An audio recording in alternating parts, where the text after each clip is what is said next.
Bueno, gracias a todos por conectarse. Gracias por unirse. Pues bueno, iremos arrancando conforme vayan llegando los demás.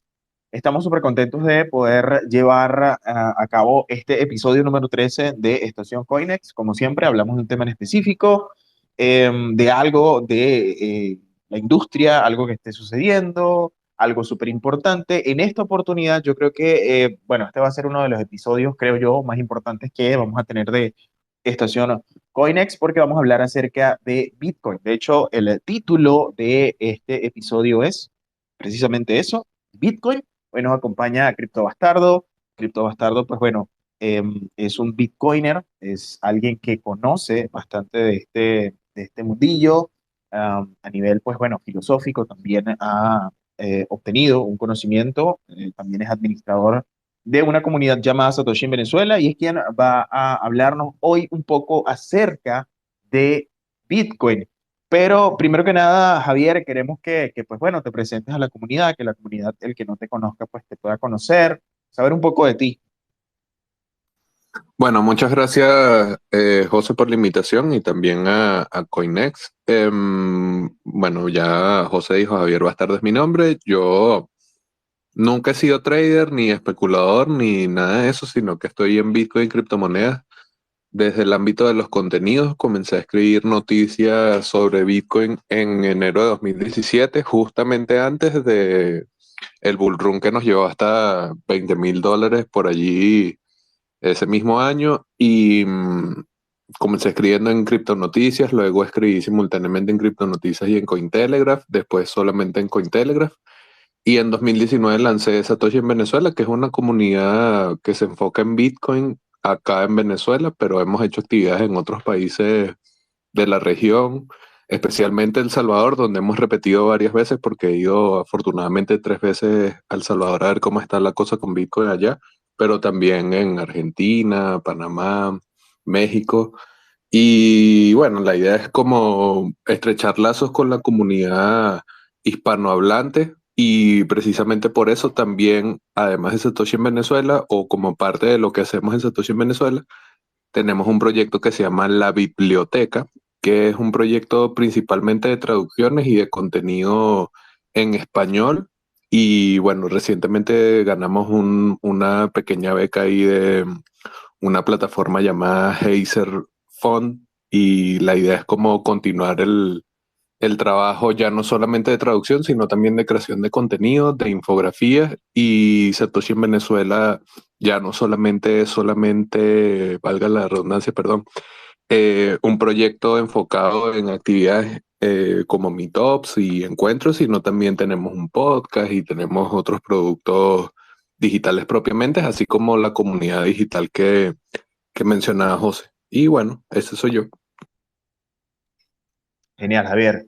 Un gusto conocerte y un gusto escuchar a alguien que, pues bueno, se dedica a esto o que conoce de esto desde un punto de vista que no es especulativo, que no es meramente trading, meramente pues esperar un precio y ver qué sucede, sino que crea contenido que va más allá, ¿no? Y entonces yo creo que eso es importantísimo para la comunidad, para aquellas personas que estén conociendo, que quieran conocer un poco más acerca de este mundo de Bitcoin eh, enteramente. Bueno, antes de comenzar a hablar acerca de algunas cosas que, pues bueno, queremos tocar el día de hoy referentes a Bitcoin, me gustaría hacer un pequeño repaso de información, de noticias recientes acerca de Coinex. Recientemente, pues, eh, se listó Blur, que es una nueva plataforma que, pues bueno, busca competir directamente con OpenSea, directamente con este nuevo formato de NFT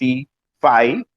Eh, Esta vez, pues, Coinex ha lanzado un evento llamado Ranking de Volumen de Trading. Hay $5,000 en juego para personas que quieran conocer, más que nada, por encima del evento, personas que quieran conocer esta nueva tendencia de NFTFi.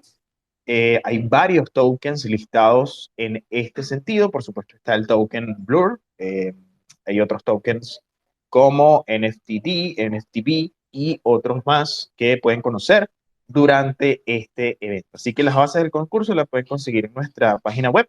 Otra de las informaciones muy, muy interesantes, Conex lanza una nueva función. es el trading estratégico con el plan de autoinversión. Básicamente el plan de autoinversión es tú eliges una estrategia, eliges tu porcentaje, PNL, en ganancias, por supuesto, y esperas que esa tendencia se cumpla. Una vez la tendencia se cumpla, todo el sistema hace todo por ti. O sea, no vas a estar pendiente tú directamente, más que, pues bueno, el precio, por supuesto, y ver cómo va tu inversión.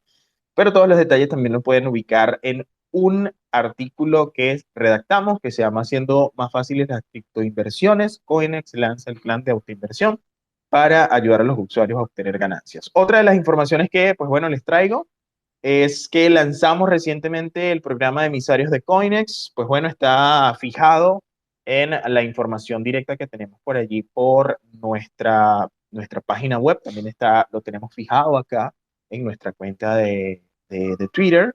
Ahí pueden ver toda la información, los requerimientos, los privilegios que puede tener un emisario de Coinex, que básicamente va a ser como un representante en la región de Latinoamérica de Coinex. Y pues básicamente lo que queremos es ofrecer un espacio para aquellas personas que quieran involucrarse directamente con la industria, aprender, crecer. Y pues bueno, aquí está un espacio bastante interesante. El periodo de reclutamiento o de recepción de solicitudes está el 1 de marzo, llega hasta el 1 de marzo, luego de allí vamos a pasar a una nueva fase. Así que muy bien, pendientes todos de la información que vamos a publicar en ese sentido del programa de emisarios de Coinex. Y por último, Coinex lanza un descuento en las tarifas de compra-venta de Simplex. Bueno, como ustedes saben, se puede adquirir criptomonedas, comprar criptomonedas con moneda fiat directamente en la plataforma, pero a través de, por supuesto, proveedores de terceros. Esta vez, los usuarios pueden disfrutar de un 2,5% de descuento, es decir, la tarifa como tal es del 3,5%. Solamente por este tiempo van a poder comprar criptomonedas a 1% de tarifa. Así que, bueno, esas son las informaciones que les traía de parte de Coinex. Ahora sí, vamos al tema que nos trae por acá el día de hoy y es acerca de Bitcoin. Siempre hemos escuchado de Bitcoin. Creo que casi todas las personas que están hoy en la industria coinciden en lo mismo. Yo, en lo personal, primero conocí Bitcoin antes que las demás criptomonedas. La conocí, pues, en ese entonces por una plataforma que me recomendaron, se llama Free Bitcoin. Allí, pues bueno, te daban satoshis, ¿no? Te daban satoshis por hacer unos recaptchas. Entonces, desde allí vino todo lo que he conocido, pues yo a nivel personal, pero primero conocí Bitcoin, ¿ok? Y surge esa duda, hoy tenemos a Javier que nos va a hablar acerca de esto. ¿Cómo nace todo esto que llamamos Bitcoin? Es decir, antes de Bitcoin ya se hablaba de algo similar. ¿Tiene algún precedente esto? Bueno, vamos a tratar de no llevarlo hasta, hasta la prehistoria, porque si es así, entonces tendríamos que hablar de toda la historia del dinero, pero directamente de antecedentes de dinero digital, siempre fue como una búsqueda, ¿no? Sobre todo de los pioneros del Internet temprano, de aquellas personas que conocían de Internet y lo que pudiese llegar a significar poder conectarse sin necesidad de estar en el mismo lugar e intercambiar información a través de ese tipo de red. Ya habían personas que como veían un futuro bastante provechoso para algo así, y entre esas muchas personas, un grupo específicamente por allí desde finales de los tardíos 80, los 90, por allí los 2000 y casi el inicio de la segunda década del siglo XXI, que es cuando lanza Bitcoin. O sea, toda esa, como vamos a llamarlo, esa familia de conocimiento está conectada de una cierta manera a partir de la criptografía. La criptografía, esa ciencia de volver mensajes o convertir mensajes en otro tipo de información de manera que solamente el receptor pueda conocer el mensaje original que se quiere enviar, ¿no? Entonces, como la criptografía en un principio era un fenómeno eminentemente militar, y hablamos entonces nuevamente tardíos ochentas, en su momento esta se consideró como munición y Estados Unidos quería regular el uso de este tipo de tecnología o tecnologías derivadas de la criptografía aplicada como munición y no habilitada para el uso civil. Entonces, como esa era la realidad, pues esta gente que era especialista, como decía, en redes, en el Internet temprano, además especialistas muchos en criptografía, matemáticos, científicos de la computación, tienen un grupo específico de una lista de correo bastante famosa que se llama los cypherpunks, en donde conversaban sobre estos temas. Pues, o sea, la criptografía eventualmente va a servir hasta el libertad para la gente en un más interconectado. O sea, imaginemos todo esto que hoy vemos que hasta cierto punto es real, pero como proyecciones, como les digo, en los tardíos 80, principios de los 90, por allí, ¿no? Muy, muy, muy temprano y antes de Bitcoin. O sea, quiero como hacer mucho énfasis en eso para que nos demos cuenta que Bitcoin no es algo que nació de un vacío, sino que tiene como hasta cierto punto un pedigrí, no pudiese decir.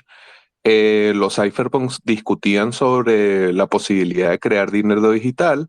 Hay algunos antecedentes como eCash, como BitGold, como Hashcash, aunque no directamente como Bitcoin, pero también con esa idea más o menos de utilizar de cierta forma esta idea de tokens y poder intercambiar valor y tal, pero en el caso de los primeros, fallaban por centralización e inclusive los problemas de la centralización, como el dinero en manos de los bancos centrales y en general toda esa teoría económica moderna también eran parte de las discusiones que tenían los cypherpunks. Entonces, como esta gente no solo sabía mucho de programación, computación, matemáticas, criptografía, sino que además sabían sobre economía o al menos tenían sus propias teorías sobre economía.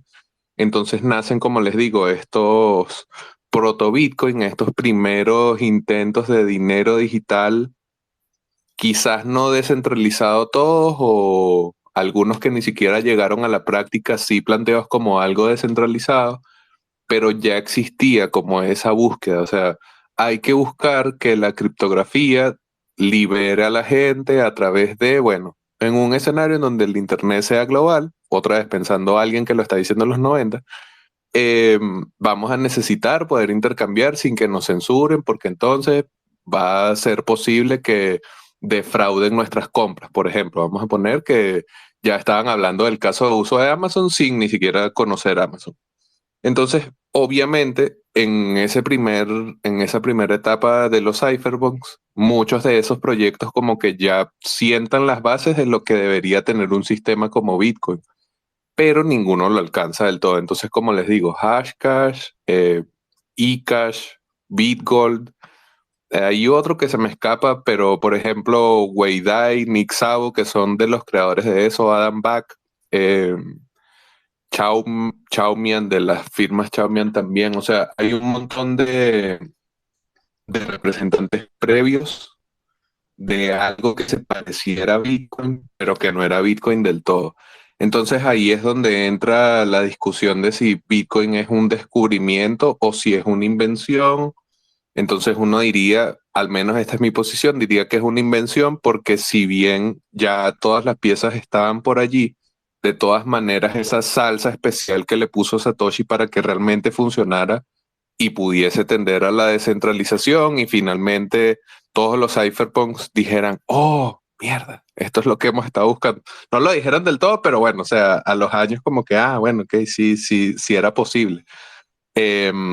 Nada, te demuestra que Bitcoin fue un momento de brillantez en donde se juntaron todas esas piezas que ya existían, antecedentes que se conocían o quizás Satoshi no conocía, pero que estaban dentro de la discusión, entonces se le pudieron referir, como en el caso de Wei Dai, que en las primeras versiones del white paper no sale referenciado y Adam Back, que ahorita es CEO y es founder de Blockstream, le escribe a Satoshi y le dice, mira, esto se parece mucho a esta cosa que hizo Wei Dai y tal. Y por eso Wei Dai sale entre las referencias del white paper de Bitcoin. El mismo Adam Back sale también como referencia del white paper de Bitcoin por Hashcash, que como les decía, no es dinero propiamente, sino una forma de evitar el spam, pero con la forma en la que se usa la prueba de trabajo, bueno, Satoshi dijo, mierda, yo lo que estoy haciendo en cuanto a prueba de trabajo se parece mucho a esto. Entonces ahí ya hay dos referencias claras que están dentro del propio documento técnico. Pero como les decía, en la lista de cypherpunks hay muchos otros que comentaron o sí comentaron y abrieron como estos temas, inclusive antes de que Bitcoin monopolizara la conversación en la lista de correos y los mantenedores de la lista dijeran así como que miren, ya llévense su conversación de Bitcoin de aquí, que esto no es solo Bitcoin, ¿sabes? Pero así de importante y significativo fue esa respuesta para una gente que tenía años tratando de conseguir algo así. Así que bueno, en corto, tiene un montón de antecedentes que vale la pena estudiar, inclusive por la misma curiosidad de ver cómo se llegaba a algo parecido, pero que no terminó de ser tan relevante como Bitcoin.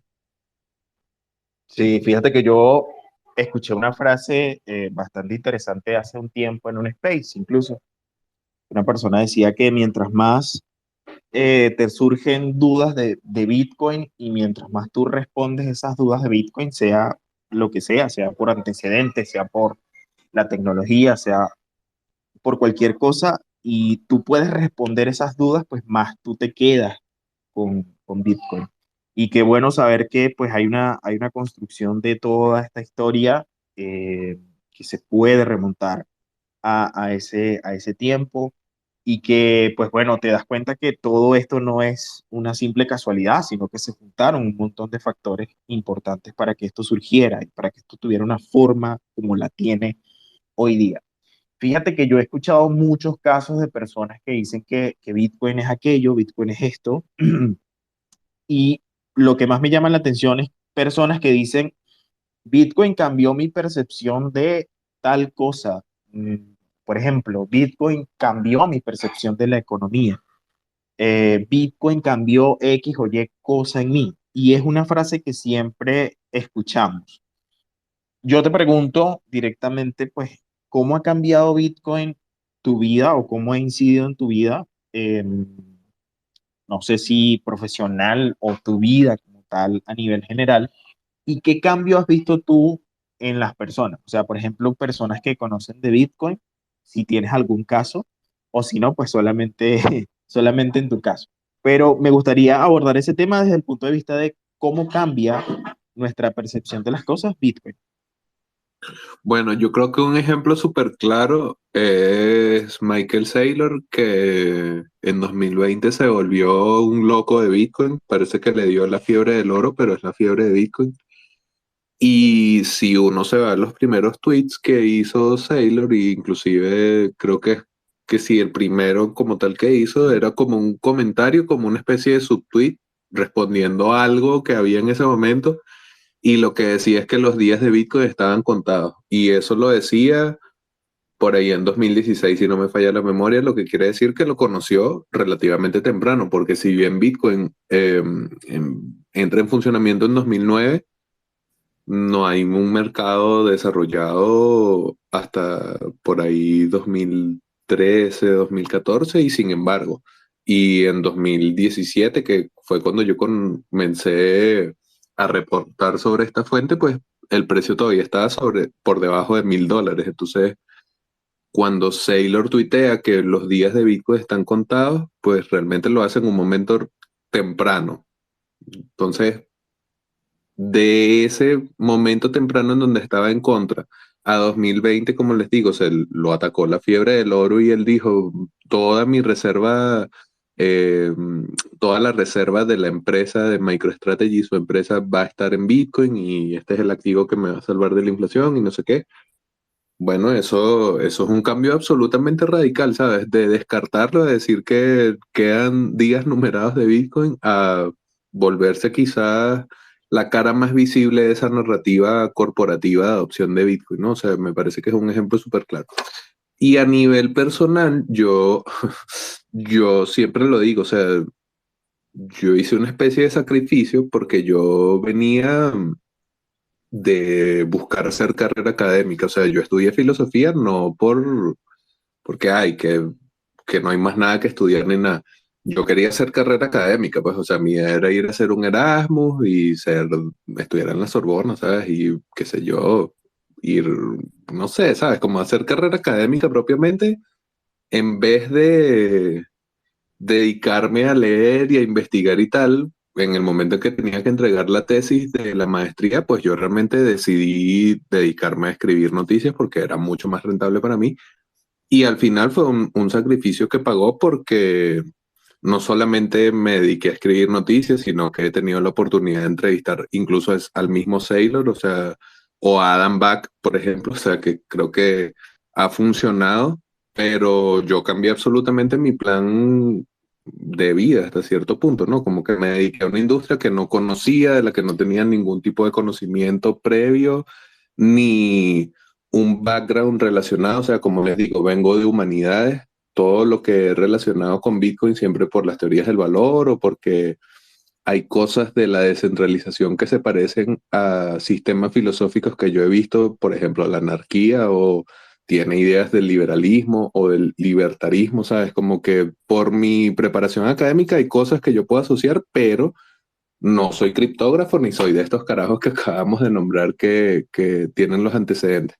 Pero de todas igual cambió mi búsqueda profesional, o sea, como que me enfoqué en otras cosas que luego haciendo como reminiscencia de mis decisiones académicas, quizás debía haber estudiado comunicación en vez de estudiar filosofía y pude haber estudiado filosofía como un hobby, pero bueno, o sea, cosas que uno piensa ya luego de haberlo hecho y algo que es transversal tanto a esa idea de cuestionarse profesionalmente como a la puesta en práctica en sí de un activo como Bitcoin en la realidad, es que al final estudiar disciplinas no prácticas como filosofía o estudiar directamente artes o estudiar ciencias sociales, depende de que el lugar en donde tú haces eso tenga unas ciertas condiciones de abstracción tal que requiera el mercado laboral que existan ese tipo de profesionales. Pero en Venezuela eso se desapareció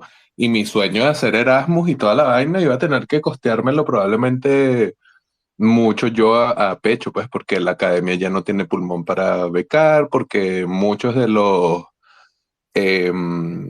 acuerdos que hay bilaterales con otras universidades, inclusive con la Universidad Central, que yo soy graduado allí, pero no son tan de buena calidad como eran cuando empecé. Entonces como que al final ese sacrificio tenía mucho más sentido y tiene mucho más sentido para mí como hasta cierto punto filósofo de la calle, poder analizar un tema que está naciendo, ¿sabes? Yo estoy viendo Bitcoin como un fenómeno social, obviamente de base tecnológico y como criptografía aplicada y todo eso que ya sabemos, pero yo lo veo como un fenómeno social, ¿sabes? Gente que dice, mierda, efectivamente, no quiero usar el dinero del Estado porque el Estado me estafa. ¿Sabes? Saber que hay gente que efectivamente piensa en eso te da base a que tú sepas que eventualmente va a haber un cambio, o quizás no un cambio tan profundo, tan radical, pero que sí va a haber expresiones de otra gente como uno, que dice, bueno, no quiero que me controle el Estado, no quiero que se decida que mi tiempo dedicado a acumular dinero vale cada vez menos, porque sí, ¿sabes? Como muchas cosas que de nuevo, tienen que ver con mi información, pero no directamente, sino porque uno mismo interpreta con las herramientas que tiene, pero no creo que vea las cosas de la misma manera, ¿sabes? Como que es una combinación de las herramientas que ya yo tenía, que ya me hacían una persona analítica y tal, pero con un lente extra que es esta criticidad que te da o que te en cierto modo te empuja a tener Bitcoin, ¿sabes? Esta idea de no confíes, verifica, de no dejes tus llaves en el exchange, de no cedas información si no es necesario, ¿sabes? Todas esas cosas van sumando a que uno haga su visión del mundo mucho más complejo y de repente hasta ves en Bitcoin un vehículo para que haya un cambio y la gente vea las cosas de otra manera, pero bueno, o sea, al menos personalmente sí me ha cambiado bastante el modo de ver las cosas. Sí, sí, sí, definitivamente. No, y yo creo que diste un ejemplo brutal con lo de Sailor. De hecho, si ustedes van a revisar el perfil de Michael Saylor, o sea, claramente ves como todo es Bitcoin, como es Bitcoin is Hope, y es genial cómo cambia nuestra vida, por lo menos en lo personal, también me ha pasado, he podido aprender muchísimo de cosas que no sabía, por lo menos a nivel económico, y, y sé que muchas personas que están escuchando también aprendieron por ese lado, ¿no? Qué bueno que tú también, pues bueno, hiciste una construcción en base también a lo que estabas estudiando y eso te llevó a tener el perfil que hoy tienes, ¿no? Entonces yo creo que para cualquier persona, pues Bitcoin puede significar eso, ¿no? Ese, como tú dices, ese vehículo que pueda cambiar la percepción de las cosas, por lo menos en primera instancia, de economía. Fíjate que tú nombraste algo mientras estabas conversando, cuando hablabas de Sailor, y hablaste de una palabra muy, muy crucial dentro de todo esto, y, y esa palabra es la inflación. Yo he escuchado muchas veces que Bitcoin lo relacionan con una reserva de valor. O sea, siempre he escuchado de muchas personas que dicen, no, pero es que Bitcoin es una reserva de valor. Pero es que Bitcoin es una reserva de valor. Yo te quiero preguntar a ti que tú has visto todo este resurgir y esta evolución de Bitcoin desde el año 2017. ¿Bitcoin es una reserva de valor? ¿Esto es un mito o es una realidad? ¿O cómo podemos decir esto? Bueno, lo que pasa es que la reserva de valor, uno, es una pregunta tricky porque uno pudiese decir que es una reserva de valor si piensas desde los días más tempranos de ese precio que decía hasta hoy, pues Bitcoin cuesta 23 lucas y de 0 a 23 lucas, pues es una, es una alta apreciación, lo que quiere decir que en un periodo de tiempo bastante largo, pues tiene un comportamiento que uno diría que pareciera, no sé si en este caso reservar, sino más bien como acumular valor, ¿no? Porque al final está luchando contra otras monedas para él mismo apreciarse. Pero bueno, vamos a decir que eso en cierto modo es reservar el valor. Pero al final, y esto tiene que ver con las funciones del dinero, el reservar valor, el que el dinero funcione como reserva de valor simplemente es la función de medio de intercambio, que es la función tradicional del dinero, que todo el mundo dice, bueno, el dinero es el medio de intercambio más ampliamente aceptado en determinado el lugar y momento histórico. Ajá, esa es la definición como más sucinta de dinero.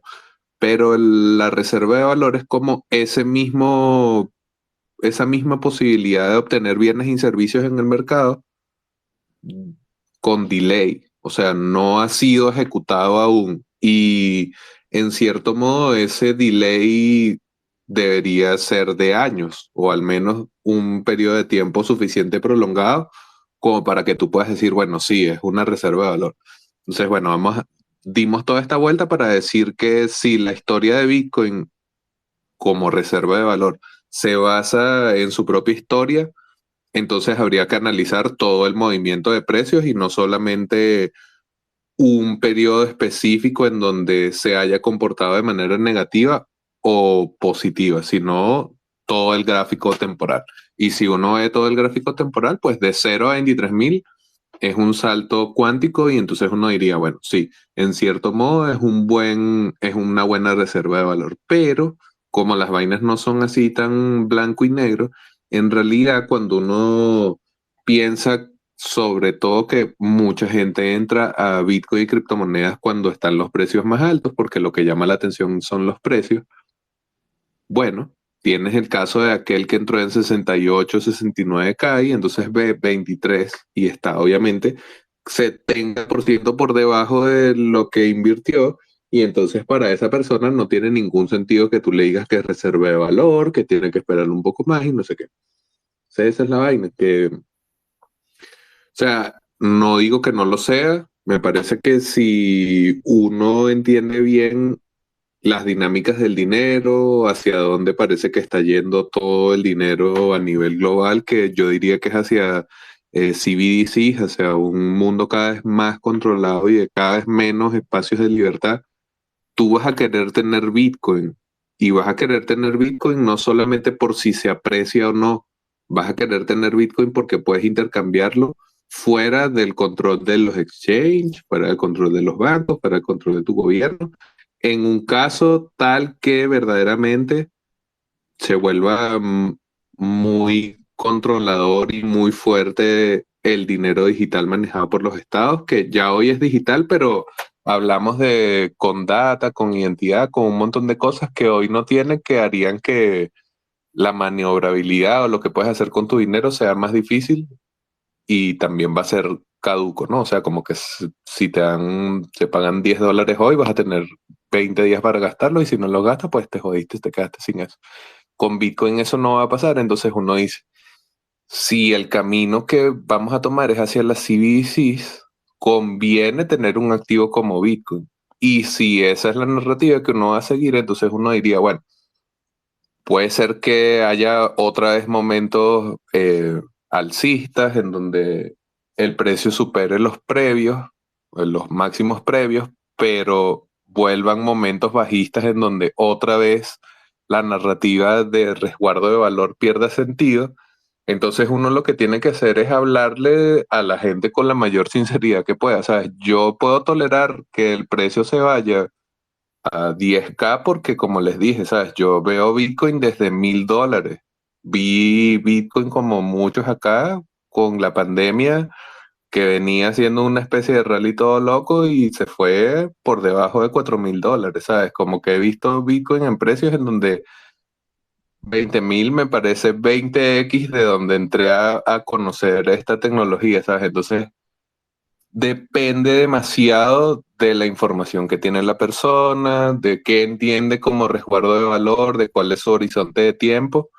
Pero si uno tuviese que arriesgarse y dar una respuesta en corto, pues diría, analiza Bitcoin con su historia completa y viendo que la historia completa del activo pues es ultra súper positivo, pues uno pudiese decir que sí es un resguardo de valor, pero bueno, con asterisco y que eso no sea como la base para ofrecerle a alguien riqueza o que en un futuro vas a ser multimillonario o algo así, porque eso no termina bien, ¿no? ¿Sabes? Y realmente, a pesar de que uno pueda hacer lo más maxi que pueda, no estamos seguros de que triunfamos, ¿sabes? Que puede pasar una vaina súper loca, siempre uno tiene que pensar que va a pasar lo peor, en vez de dar como por sentado que sí, vamos a ganar la revolución pacífica y financiera aquí tuiteando y en Telegram y así, ¿sabes? Yo no lo creo que sea así tan pacífico.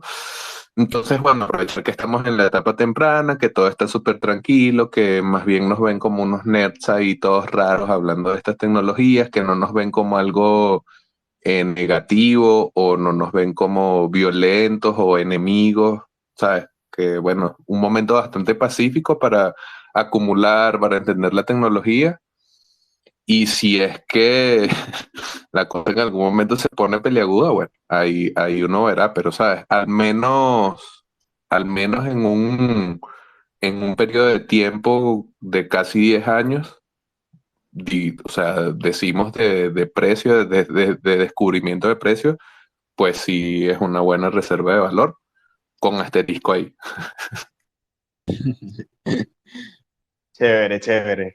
No, me parece que es muy acertada la forma en cómo lo describes, eh, porque, pues bueno, sí, también pienso lo mismo, o sea, pienso que en este caso no podemos decir que Bitcoin sea algo definitivo por las mismas cosas que acabas de decir referente a él, ¿no?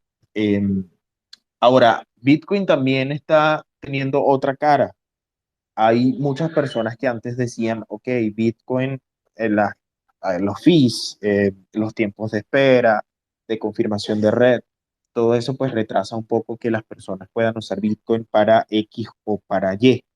Ya hablando de Bitcoin como ese instrumento de pagos persona a persona, yo he visto recientemente que pues bueno, ha tomado más fuerza que, por ejemplo, en el año 2016-2017, cuando Bitcoin solamente, pues, en su mayoría se veía para hacer trading, para comprar y esperar que subiera, entre comillas.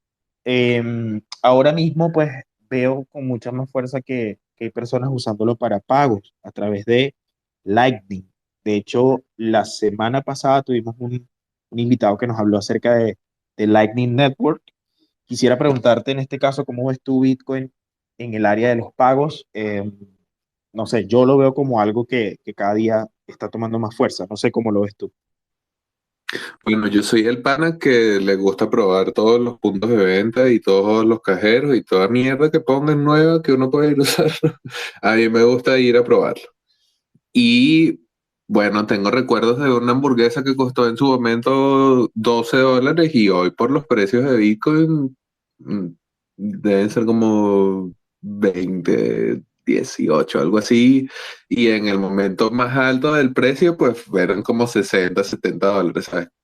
Entonces, todo dinero tiene esa misma costo-oportunidad en cierto modo, pero en el caso específico de Bitcoin, al tener estas curvas de apreciación tan radicales y entonces ahí uno metería, coño, yo metería en el mismo caso a Ethereum, y que ahí también tiene un comportamiento de apreciación animal, ¿sabes? Uno dice, mierda, no es el mismo costo-oportunidad que si gastaras en dólares o ni hablar de si gastaras en bolívares, que tú dices, mierda, y pedí un préstamo en bolívares y tuve la oportunidad de pagar el préstamo en bolívares, ¿sabes? Si tú puedes defraudar de esa manera al sistema financiero, pues entiendes la lógica, ¿sabes? Que tú siempre vas a preferir gastar el dinero malo, que es la vaina de la ley de Gresham, pero no quería, o sea, no como conceptualizarlo porque la ley de Gresham lo dice y tal, sino porque es la decisión racional, ¿sabes? Yo lo hago porque me gusta ver cómo funciona la vaina, porque es la fuente que cubro, porque estoy dedicado. Sí, a tiempo completo. O sea, mi trabajo es en marketing para empresas de este tipo y mi proyecto, mi hobby, mi vaina es educación sobre Bitcoin, ¿sabes? O sea, yo estoy metido de cabeza 100% en esta vaina. Entonces tiene sentido que yo vaya, además que muy probablemente, y me ha pasado casi todas las veces, si la persona que está recibiendo el pago tiene preguntas, yo probablemente le sepa responder, ¿sabes? Y, man, o sea, al final nosotros tenemos también que hacer las tareas. Yo, si quiero ver en un futuro más gente en los meetups de Satoshi en Venezuela, o si quiero, qué sé yo, ver gente que hace sus propias conferencias en sus países o cosas así, que es algo que efectivamente quiero, pues tengo que aprovechar todos esos pequeños momentos de marketing, ¿sabes? Como que la gente te vea en la cola y diga, mierda, están pagando con criptomonedas, qué loco, y tal. Pero eso me ha funcionado en El Salvador. Acá en Venezuela no se puede pagar con Lightning. O sea, yo no he conocido el primer lugar en Venezuela donde se puede pagar con Lightning. Recuerdo una persona que vendía tortas y recibía pagos con Lightning, pero eso es una persona que sabe de la tecnología y bueno, combina su emprendimiento con eso y es algo loable y está cool, pero no es como que una solución de procesadores de pago. ¿Cuál ha sido la solución de procesadores de pago? Pues es la competencia. No sé si estando en un space de Coinex vale la pena nombrarlo, pero todos sabemos quién es. Entonces, obviamente, la gente utiliza una plataforma para utilizar un activo que tiene su propia red de liquidación de pagos, pero no utiliza esa red ni, bueno, sí puede ser que utilices el activo, puede ser que tú llegues al comercio y pagues en Bitcoin directamente y la persona lo recibe en su cuenta de su banco chino, pero, ¿sabes? Al final no sé, al menos yo que como les digo, he probado y entiendo lo del costo oportunidad que significa gastarlo, no creo que solucione algo realmente en el mercado venezolano pagar con Bitcoin o pagar con un activo de curva de apreciación alta, ¿sabes? O en general un activo volátil, porque pudiese ser que no se esté apreciando, sino que estás en medio del mercado bajista y eres un comerciante y pues verdaderamente tú no te vas a querer comer la volatilidad.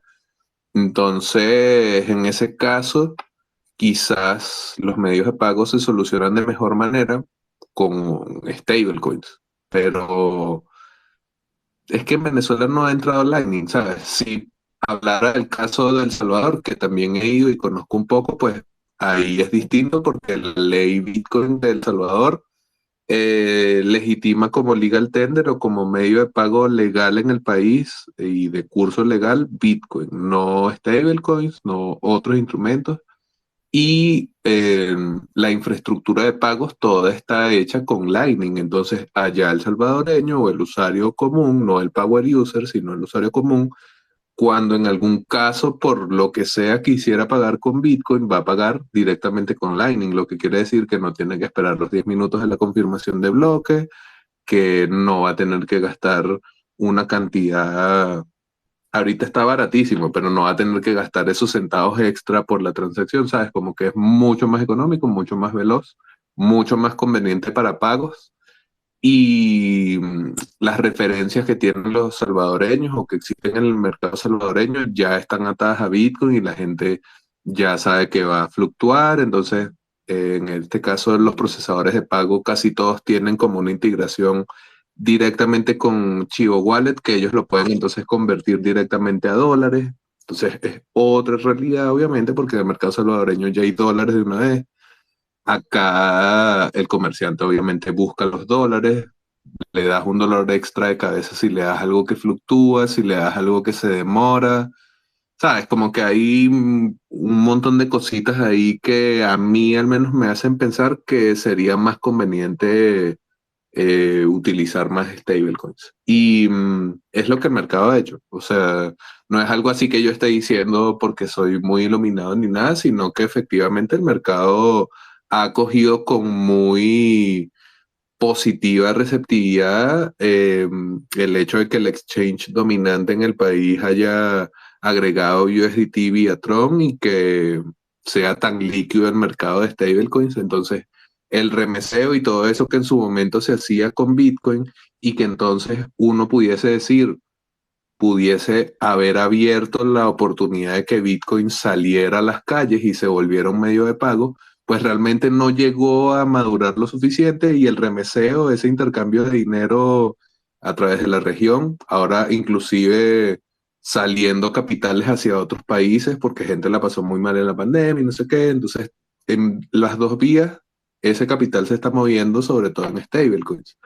Entonces se va normalizando, se va adoptando a la par mucho más el dólar, no solamente se adopta como referencia de mercado, sino que se va adoptando incluso como medio de pago, pero es insuficiente en sí mismo el dólar en efectivo, los venezolanos entenderán que no te aceptan el billete roto, no te lo aceptan manchado, no te aceptan no sé qué y no sé qué, entonces tiene un montón de problemas que uno diría, bueno, pudiese que se resuelvan o pudiese mejorarse con stablecoins, pero no veo tanto Bitcoin ahí. Pero en fin, como al final Bitcoin es una red de intercambio de valor y si la persona que lo tiene dice que quiere pagar con su Bitcoin, más allá del riesgo de costo oportunidad y más allá de lo que sea, pues ahí no hay nada que hacer, ¿no? Te comerás tus pupusitas pagando con Lightning.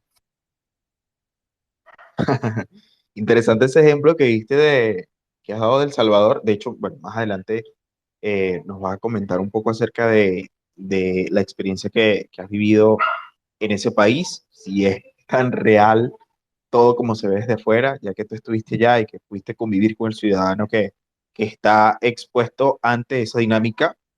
Eh, a ver, me pareció súper interesante lo que hablabas acerca de pues, las stablecoins, es una realidad.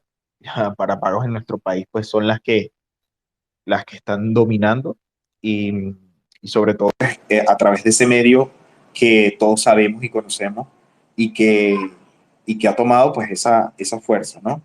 Ahora, hemos hablado acerca, o has hablado acerca de Bitcoin desde, dame un momento que te voy a dar, a ver, me parece como para darte, se ve que me solicitaste la palabra, pero me parece para darte el coanfitrión. De todas formas, y me vas diciendo si puedes hablar, Javier. Ajá, ahora sí, chévere, ya me sales como coanfitrión. Bien, entonces lo que decía es que, bueno, ya se ha hablado acerca de pues, los precedentes de Bitcoin, el cambio que se ha dado en las personas con respecto a cuando conocen Bitcoin. Bitcoin como reserva de valor, pues ya estuviste, nos diste un punto de vista bastante válido y es el hecho de, bueno, que no se puede decir netamente que en todos los casos puede ser una reserva de valor y en el tema de pagos. Ahora, hemos hablado o has hablado acerca de este tema, lo has tocado un poco acerca de los gobiernos y de Bitcoin. En el caso de El Salvador es un caso, pues, eh, extraoficial o diferente al resto de países y cómo se está moviendo con el tema de las CBDCs. Pero quisiera preguntarte, ya que hablaste un poco acerca de El Salvador también, y pues quería preguntarte acerca de dos puntos adicionales. Los voy a unir esta vez, esos dos puntos. El primero es, ¿Bitcoin es enemigo de los gobiernos y bancos centrales? ¿Cómo tú ves cada vez esta relación entre Bitcoin versus gobiernos, bancos centrales y lo que ha hecho los gobiernos a nivel mundial? Y también me gustaría que nos hablaras un poco más de casos en Latinoamérica donde hay más adopción de Bitcoin. Si puedes hablarnos un poco más acerca de El Salvador, que has estado allá, y pues básicamente esos dos puntos. Ok, ¿me escuchan bien, no? Es que me cambié de teléfono. Sí, sí, se escucha bien. Ah, ok, perfecto. Sobre si es enemigo de los gobiernos, pues yo diría que sí. La vaina es que así como es enemigo, también es amigo porque la cuestión es que es abierto y es neutral. Lo que hace es más difícil que gobiernos centralizados puedan manipularlo para sus fines, que es la crítica que siempre se le hace al dinero fiat. El dinero fiat ha funcionado, históricamente es un instrumento que forma parte de la historia del dinero, pero también permite la perversión del Estado y permite que el Estado tenga como que mucha más facilidad para controlar y para coercionar al ciudadano. Entonces, como en sí mismo Bitcoin busca atacar el principal problema de ese tipo de dinero, que es centralizado, pues uno diría de facto es una herramienta para la destrucción del Estado. Pero en su despliegue, y como decía, es una red abierta, es una red neutral, es público, la barrera de acceso es un dispositivo que puede ser de baja gama y conexión a Internet, que realmente no tiene que ser la mejor conexión a Internet. Y ya, eso es todo lo que necesitas para enviar y recibir Bitcoin. Bueno, una aplicación que vas a instalar en el dispositivo, pues, pero son tres cositas ahí mínimas. Si tú puedes cubrir eso, pues tienes acceso a esa red disponible, global, 24/7 y tal, sin fronteras, con el alcance del Internet y todo esto, pero así como lo tienes como ciudadano, pues también lo tienes como funcionario del Estado y también lo tienes como planificador de las políticas públicas del Estado. Entonces, digo, en cierto modo sí, es verdad, es enemigo del Estado porque atenta directamente contra una de las premisas claves del Estado, que es la centralización, pero al ser abierto y su naturaleza tan disponible, pues también es posible que el Estado lo utilice para sus fines. ¿Qué es lo que pone coto en este caso? Que si el Estado lo utiliza, pues no puede manipular la oferta monetaria de Bitcoin, no es que se pueda apropiar de más, no es como que se los puede robar o devaluárselos a la gente, ¿sabes? Como Bitcoin, como sistema monetario en donde jueguen Estado y ciudadano al mismo tiempo, diría uno que hasta cierto punto iguala el terreno de juego, ¿sabes? Como que, bueno, no puedes robar en términos de Bitcoin, no me puedes hacer corrupción en términos de Bitcoin. De repente te puedes volver minero y ni siquiera así vas a poder manipular Bitcoin a tu favor como Estado. Entonces, sí es un enemigo, sí puede ser un instrumento de su destrucción, pero también puede estar al servicio del Estado hasta un cierto punto. Pudiese inclusive uno pensar que el Estado va a tener que mutar o va a tener que trascenderse de esa forma de organización, pero como que el poder central va a poder adoptarlo de una u otra manera, suponiendo que Bitcoin se vuelva una red dominante y global y sea la principal red de pagos, pues ahí se hará cada vez más difícil que el Estado manipule y controle al ciudadano, pero bueno, o sea, es como un caso teorético que todavía no hemos llegado hasta allá, así que todavía está en ese caso en donde cualquiera lo puede utilizar. Pero bueno, reduce bastante la cancha que tiene para moverse el Estado. Y en el caso de Latinoamérica, pues yo estuve, yo estuve el año pasado en Argentina, además de El Salvador, y en México. En México fui a Ciudad de México y en Ciudad de México obviamente está el Bitcoin Embassy Bar. Entonces tuve la oportunidad de estar allí, de conocer a gente de la comunidad. Estuve también en Panamá, también tuve la oportunidad de conocer bitcoiners de allí, compartir con ellos. Y en el caso de El Salvador, que he ido varias veces, pues lo mismo, ¿sabes? Como que uno se reúne con los bitcoiners y tal.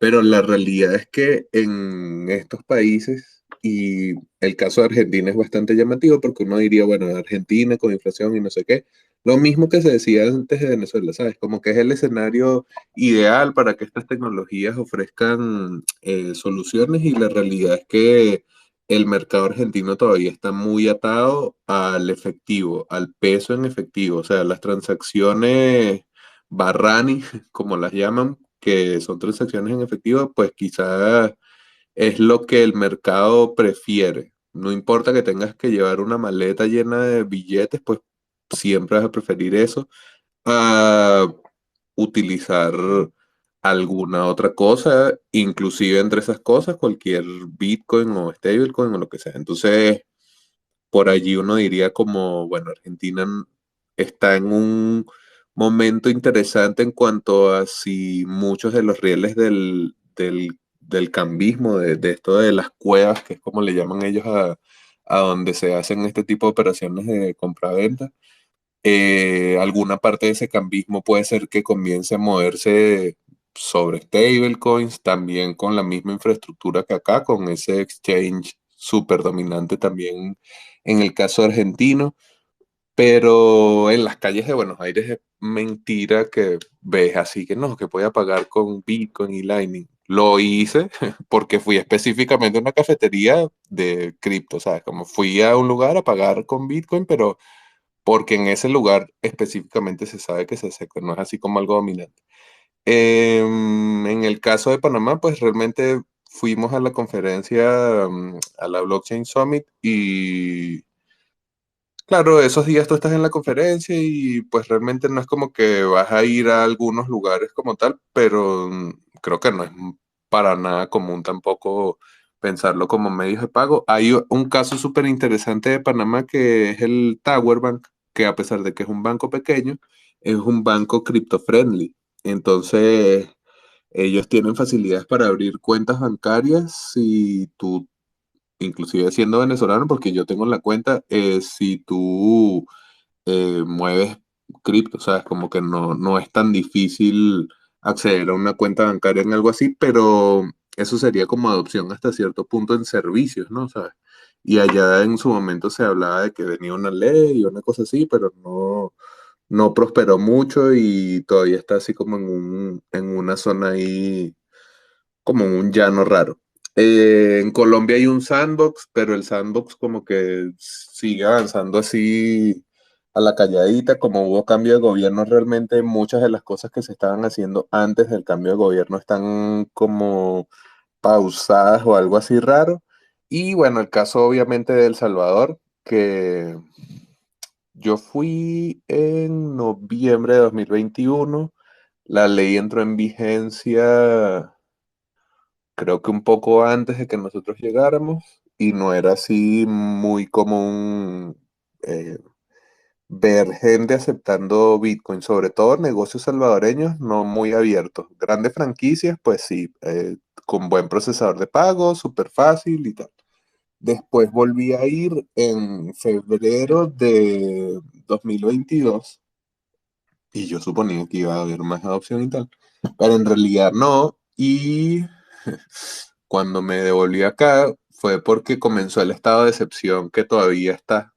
Y, o sea, no es como que te ibas a sentir en peligro ni nada, pero coño, yo prefería estar en mi país tranquilacho. Y en ese momento, como decía con la gente de la comunidad, ¿no? O sea, los salvadoreños metidos en Bitcoin y tal, como, bueno, pareciera que la cosa se está ralentizando, pero por la incidencia también del estado de excepción, de que la gente no estaba saliendo tanto, negocios cerrando un pelo más temprano. Y luego volví a ir en noviembre de 2022 y es algo en lo que coincidimos todos porque además fue la conferencia de Optin Bitcoin.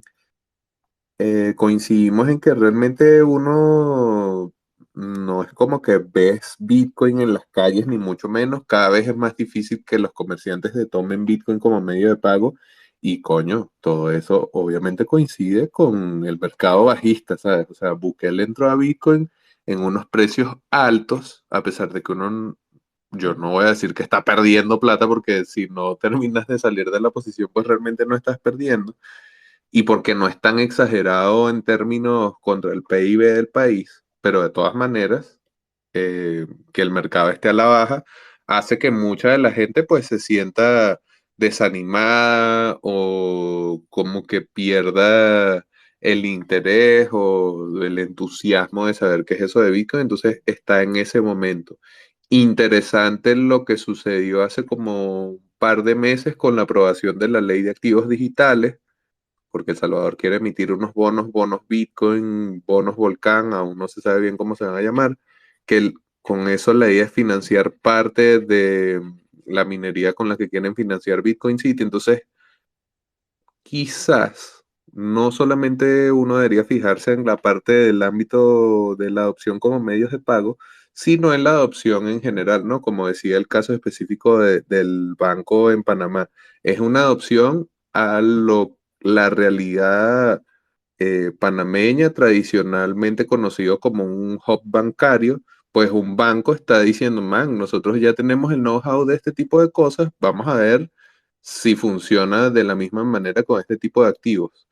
En el caso de El Salvador, obviamente se declara Bitcoin como moneda de curso legal y uno diría, bueno, de una, se va el Bitcoin a la calle y es medio de pago el caso como tal, pero, y esto es algo que me han dicho, o sea, como inversionistas que están viendo cómo es la cosa en El Salvador, quizás el paso más relevante es esta idea de hacer Bitcoin una especie de base financiera para lo que ellos quieren hacer.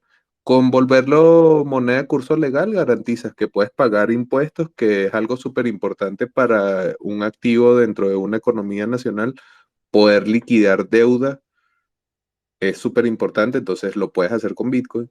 Y puedes también emitir deuda soberana, que es en el caso de los bonos lo que ellos están tratando de hacer. Entonces, como son dos usos financieros que no están directamente ligados a los medios de pago, pero que también son formas ya un poco más abstractas de la adopción, ¿no? Entonces, me parece que es interesante ese camino y que igual en cuanto a medios de pago, a pesar de que la gente como que siente que está lento, que no lo aceptan y no sé qué, al final yo recuerdo haber entrevistado a un señor que con los pagos de Bitcoin que había recibido era un señor dueño de una posada en el Zonte y con los pagos hizo otra posada. O sea, como hay gente así como mucha gente que no lo acepta, pues hay gente que ha transformado su vida porque comenzó a aceptar muy temprano, inclusive antes de que la ley entrara en vigencia, porque bueno, estando en el Zonte, Bitcoin Beach y tal,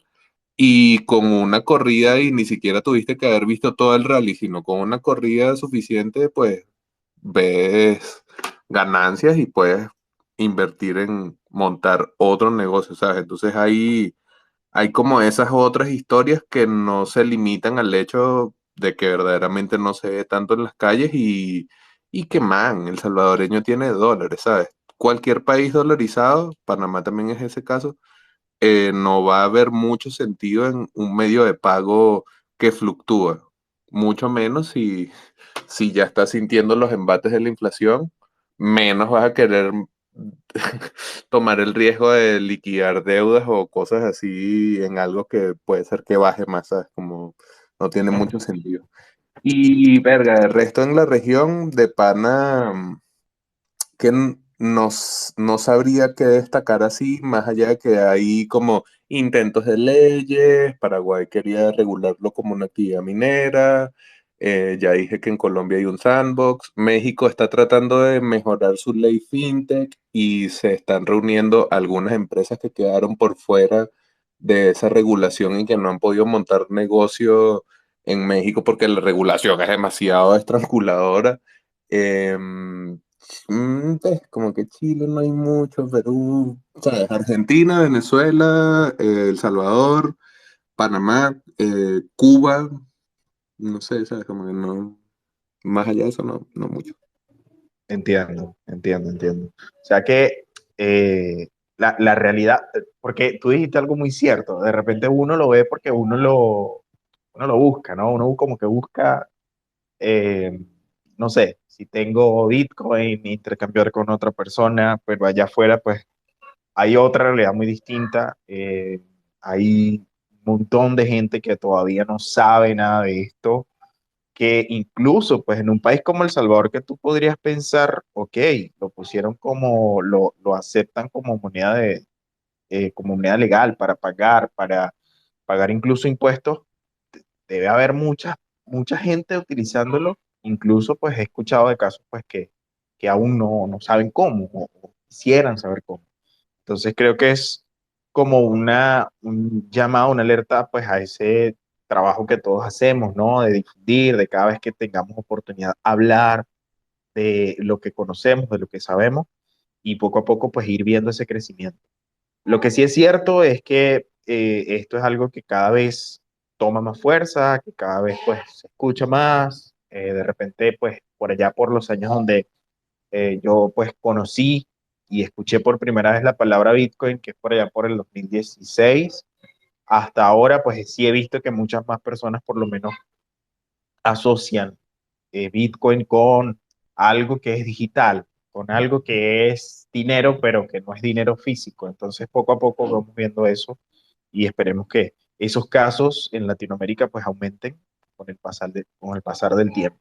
Bien, vamos a hablar de un tema más actual, un tema más específico. Bueno, me gustaría que tú nos comentaras acerca de esto porque vi un video en donde hablabas, que por cierto, muy, muy chistoso, donde hablabas acerca de esto, el tema de los ordinals. Se escucharon muchas cosas con respecto a esto, críticas, personas que dicen que es genial que en Bitcoin hayan NFTs, que es genial que exista esto, otros decían que no, que para qué, si la red no está para eso. Me gustaría saber tu punto de vista y que nos hablaras acerca de este tema, porque pues seguramente muchas personas también quieren saber un poco más. Ok, los ordinals. Teoría de los ordinals es una, ¿cómo decirlo? Sí, una teoría externa al funcionamiento de Bitcoin que creó un desarrollador que se llama Casey Rodarmor, para ponerlo como en ideas sencillas, lo que plantea es que se pueden ordenar los satoshis de una cierta manera a partir de la emisión del primer bloque, ¿no? De la creación del bloque Génesis.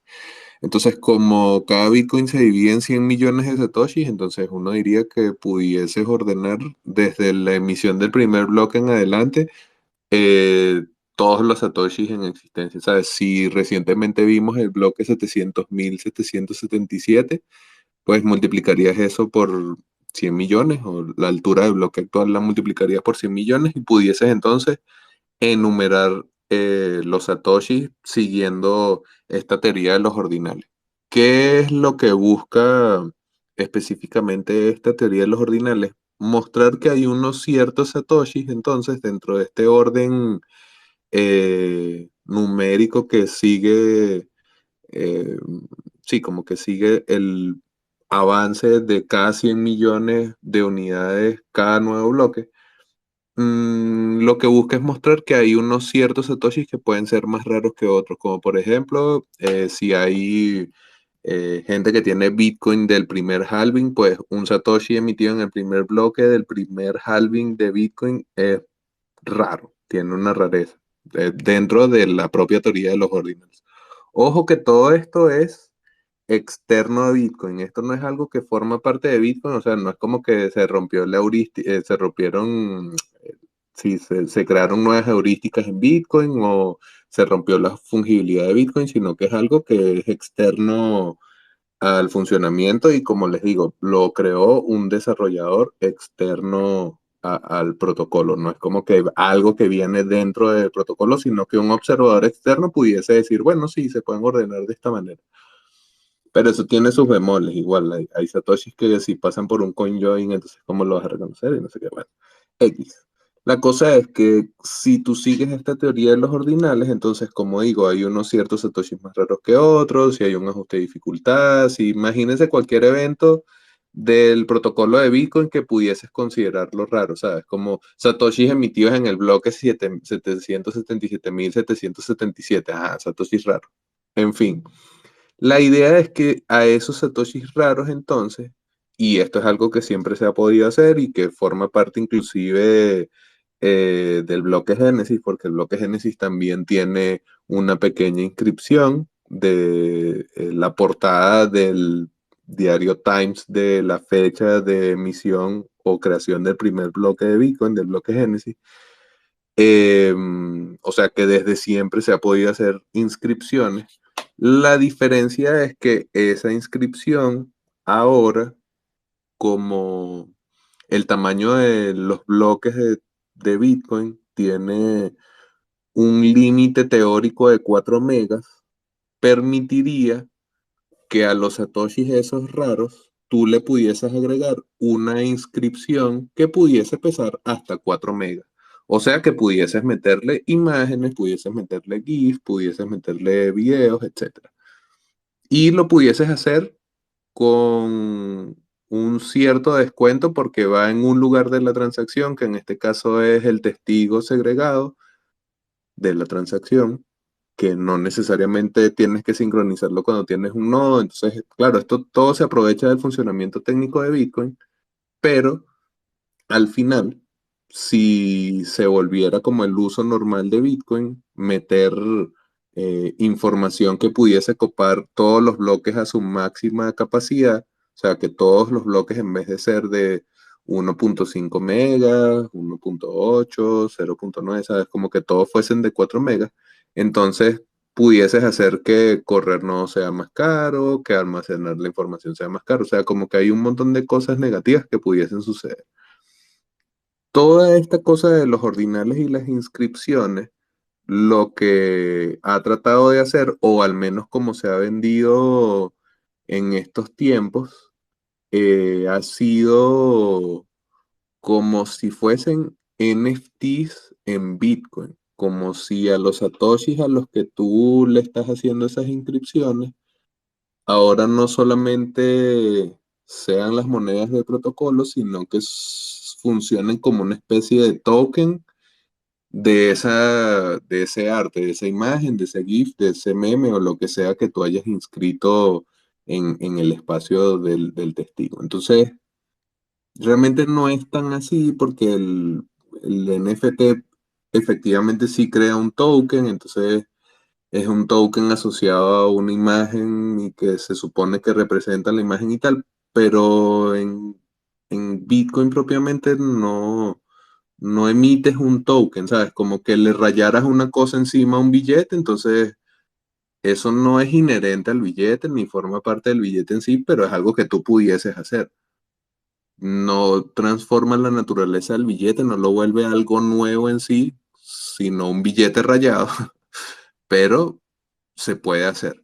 Entonces, la polémica viene porque, como decía, puede encarecer la posibilidad de correr nodos, puede hacer que el hardware para correr esos nodos sea más caro, puede hacer que transacciones económicas queden fuera de los bloques de Bitcoin porque las transacciones con colores o con memes o con imágenes o con GIF ocupan más espacio y terminan robando completamente el uso del espacio de bloque porque, bueno, se paga más comisión y los mineros dicen es mejor tomar la transacción más cara. Pero estos son solo escenarios teóricos y realmente ahorita que estamos como viendo la fiebre, no ha habido un escenario catastrófico de ninguno de esos. Inclusive creo que se han reportado muy pocas transacciones purgadas, o sea, que transacciones que no se procesaron porque no entraron en el bloque, no han sucedido, ¿sabes? Como que no es algo que hayamos visto aún, sino la reacción de la comunidad, ¿sabes? Como que ven algo que pudiese ser negativo a la larga y de una vez le saltan ahí. Yo honestamente, y lo he dicho varias veces, como que para mí es indiferente, mientras la gente pague por el espacio del bloque, si lo llenan con lo que lo quieran llenar, pues está bien. La única cosa es que si efectivamente se vuelve como dominante ese caso de uso y empiezan a purgarse transacciones económicas y deja Bitcoin de ser el dinero que había dicho hace mucho rato, ¿sabes? Ese dinero que no me pueden controlar, que no está a merced del gobierno o de los bancos, ¿sabes? Si Bitcoin dejara de ser eso porque los ordinales se vuelven el caso de uso dominante, entonces como para mí la propuesta de valor sí tendría así como un punto de debilidad en cierto modo, pero como realmente no lo veo un escenario plausible, pues digo, bueno, tengan su diversión, metan sus NFTs, sabes, que no pasa nada y ahí Bitcoin va a seguir echando bloques. Pero bueno, en general lo de los ordinals y los inscriptions es esto de NFTs en Bitcoin. Chévere, sí, porque es un tema que sonó muchísimo, ¿no? Un tema muy polémico también por allí. Genial, qué interesante todo esto que nos has brindado hasta este momento. Yo quisiera cerrar, pues bueno, este episodio de Estación Coinex titulado Bitcoin con qué proyecciones tú ves para el futuro, qué tan importante será Bitcoin con el pasar de los años, entendiendo que Bitcoin es muy joven todavía, que todo este mundo es muy joven todavía. ¿Cómo ves tú esto? No sé, no puedo decir una cantidad de años, pero ¿cómo lo ves tú a futuro? ¿Crees que Bitcoin será la moneda definitiva? Muchas personas que sueñan con eso, ¿no? Que todo el mundo pueda conocer Bitcoin. ¿Qué crees tú? ¿Crees que va a tomar más importancia? ¿Crees que va a seguir siendo esa herramienta para más gobiernos? Bueno, yo, como dije, yo creo que el dinero ya es digital y va a ir hacia más digitalización si es posible. O sea, que el efectivo va a ir menguando y la gente va a darse cuenta de lo importante que es poder tener dinero en efectivo o poder hacer intercambios de valor así directos sin que haya de verdad nada de por medio. Y como esa es mi tesis, como yo planteo que ese es el futuro hacia el que vamos, distópico y todo, pues para mí tiene demasiado sentido Bitcoin, ¿sabes? Que como habíamos dicho es neutral, es abierto, con una barrera de entrada bastante baja y sin gente de por medio que lo controle, o sea que no es que te pueden sacar fácilmente del sistema. Entonces, como para mí eso es lo que va a suceder y diría que racionalmente creo que eso va a ser valioso, una red como Bitcoin, va a hacer que sea más valiosa. Tiene todo el sentido del mundo, pues tener Bitcoin y acumularlo. Si es razonable, esa posición no tiene que ser la red dominante, ¿sabes? Y muy probablemente no lo va a hacer. Y puede ser que muy probablemente en algún punto se vuelva incluso incómodo al funcionamiento de ese mundo distópico que yo planteo de CBDCs y de dinero eminentemente digital y de más control y de identidades digitales asociadas a tu crédito financiero y tu historial crediticio, todo junto, todo en un mismo canal a merced del gobierno. Entonces, si ese va a ser el escenario, pues inclusive un crecimiento no exponencial, no va a volverse la red dominante, sino vamos a decir 15% del settlement de pagos que se hace a nivel global. Eso pone a Bitcoin en unos niveles de precios locos, que, o sea, no me voy a poner a decir cifras aquí, pero de pana, si es así, pues mierda. Pensemos que estamos en menos de 1% de adopción y yo estoy diciendo siendo así como conservador y mojigato y pecho frío, 15%. Entonces, coño, hay un movimiento considerable, inclusive de precio. Pero es que no pensemos en el precio, porque el precio va a ser irrelevante. ¿A qué lo vas a cambiar? Así, sí, vas a decir, ay, sí, toma mi Bitcoin y dame tus pesos chinos, esos que se vencen que me quieres, ¿sabes? No, no, no tiene sentido. Entonces, como el escenario que yo vislumbro es distópico, para mí Bitcoin no se trata solo de su precio, sino de la posibilidad de verdad no estar a merced del todo. Que puede ser que igual me puedan coercionar con armas, que puede ser que me puedan, ¿sabes?, volver un outlaw, alguien que está fuera de la ley y te vuelvan un criminal sin tú en tu vida haber delinquido ni haber hecho nada.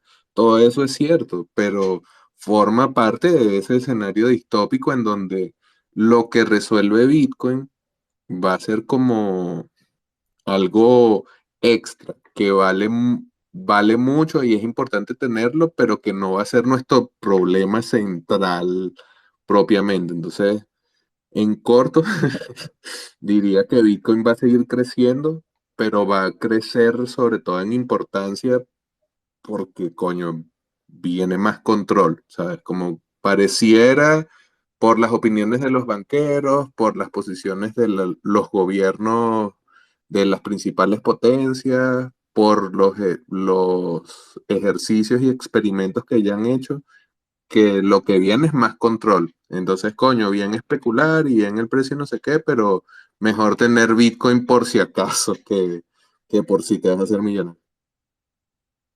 Sí, sí, sí, genial. Sí, claro, y no, eso es algo que estamos viendo a nivel mundial, o sea, con respecto al control, las regulaciones, cada vez suena más, cada vez vemos como países pues están eh, redactando o dándole forma a leyes que regulen los criptoactivos, los activos digitales, y eso pues por supuesto que incluye Bitcoin, y eso por supuesto que incluye otros activos.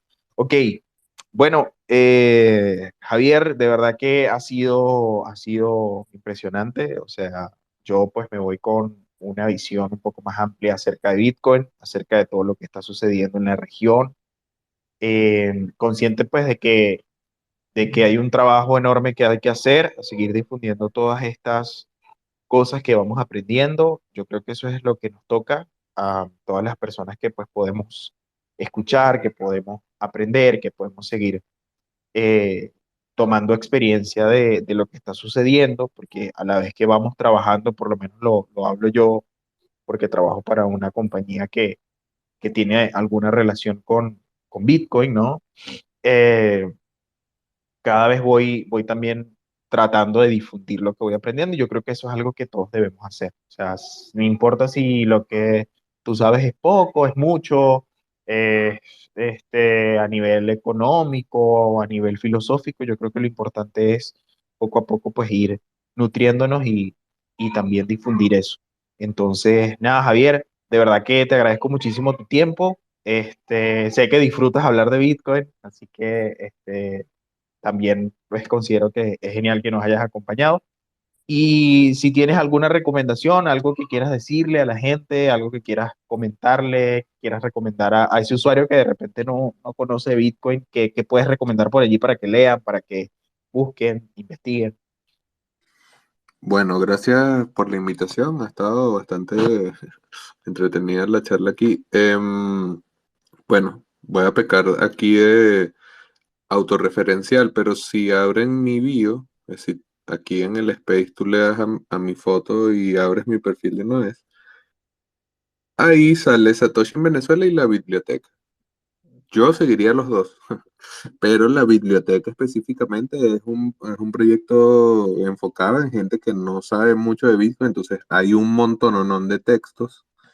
La idea pronto es que hayan también infografías, entonces sería como un buen recurso que pudiesen revisar. Y si alguien está así como muy curioso o dubitativo y tal, a mí también me pueden escribir DM, de repente puede ser que me tarde porque a veces me llegan muchos, pero también sumarse a las comunidades, ¿sabes? Como este tipo de espacios, hay espacios recurrentes que suceden todas las semanas de comunidades de distintos países, de distintos lugares que hablan español y que es una ventaja, bueno, para nosotros los hispanohablantes y que tienen un nivel de información altísimo, diría, por ejemplo, estudiobitcoin.com, que es una página que cura Lunático en el equipo de Directo 2140, que también lo recomendaría. Entonces, bueno, ahí tienen un cuarteto de buenas recomendaciones. Bueno, una vez más, gracias, Javier, por tus recomendaciones, por toda la información que pues estuviste compartiendo durante este tiempo en este episodio número 13 de Estación Coinex. Bitcoin es el tema al cual Javier nos estuvo hablando el día de hoy, bueno, ya la noche de hoy. Gracias a todos por conectarse, de verdad que ha sido bastante bueno, bastante positivo y esperamos que les haya gustado. Recuerden que, pues bueno, pueden seguir la información directamente por acá, por nuestra cuenta de Twitter. También pueden escribirme a mí si tienen alguna duda, como @joseito con cero al final y piso. Bueno, muchísimas gracias a todos. Muchísimas gracias a todos. Bueno, Javier Bastardo, quien nos acompañó la tarde-noche del día de hoy por acá, Joseito, de parte del equipo de Coinex. Y pues nada, de verdad que muy contento con todo.